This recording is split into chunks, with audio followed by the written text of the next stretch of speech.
Gujarat budget 2026-27 સામાજિક સુરક્ષા, માનવ સંસાધન વિકાસ, આંતરમાળખાકીય સુવિધાઓ, આર્થિક પ્રવૃત્તિઓનો વિકાસ, ગ્રીન ગ્રોથ જેવા 5 સ્તંભ પર જનકલ્યાણની ભાવનાથી પ્રસ્તુત કરાયું, જેમાં સામાજિક ન્યાય અને સમાનતાના મંત્રને સાકાર કરવા માટે શિક્ષણ ક્ષેત્રે મહત્વના નિર્ણયો લેવાયા છે.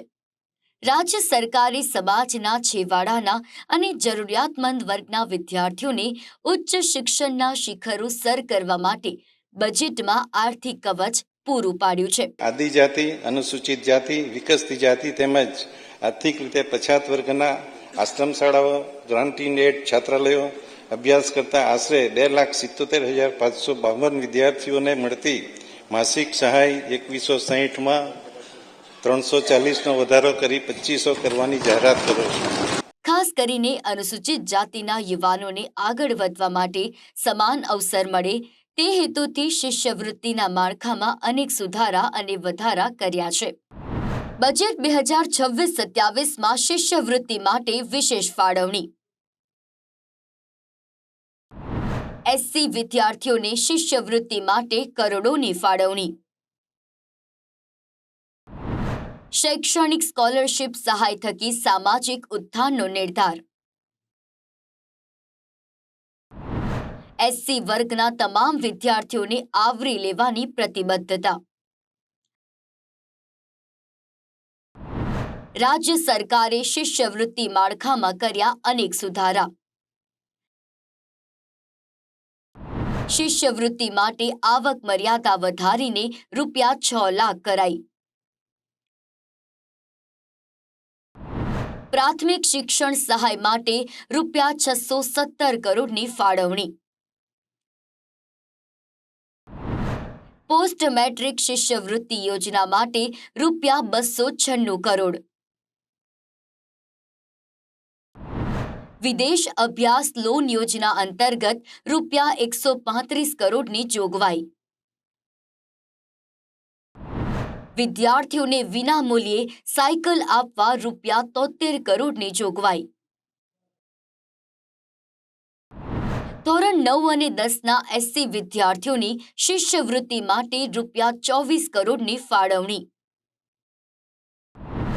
અનુસૂચિત જાતિના શૈક્ષણિક ઉત્થાન માટે સરકાર સમર્પિત. રાજ્ય સરકારની પ્રાથમિકતા સામાજિક ન્યાય સુનિશ્ચિત કરવાની છે.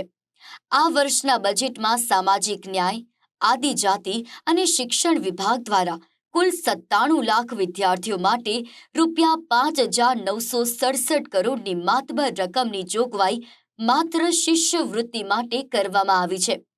આ રકમનો મોટો હિસ્સો અનુસૂચિત જાતિના વિદ્યાર્થીઓના શૈક્ષણિક ઉત્થાન માટે વાપરવામાં આવશે, જેથી નાણાંના અભાવે કોઈ પ્રતિભાશાળી વિદ્યાર્થી શિક્ષણથી વંચિત ન રહે.